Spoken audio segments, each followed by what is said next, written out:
Dilawan na po ang higanteng Christmas tree sa Tarlac City. Sa Bohol naman, atraksyon ngayon ng mga naglalakihan nilang Santa Claus. Narito ang report.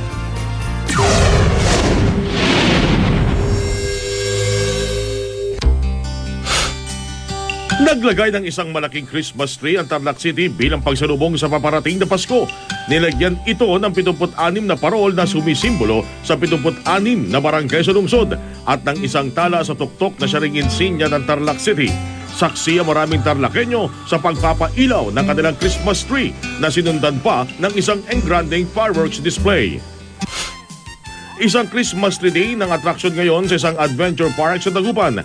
Iba't ibang kulay ng parol ang naging palamuti nito. Nagkaroon ng kantahan sa pagpapailaw bukod sa Christmas tree na manghari ng mga residente sa kanilang paglibot sa Belen at sa Santa Claus Village.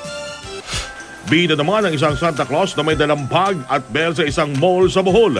Bagamat bumabangon pa lamang mula sa pinsalang dala ng lindol at ng bagyo kamakailan, hindi raw palalampasin ng mga Boholano ang Pasko nang hindi nakangiti. Meron ding Santa Claus ang bayan ng Sierra Bullones. Paalala raw ito na sa kabila ng trahedya, dapat pa ring ipagdiwang ang Pasko.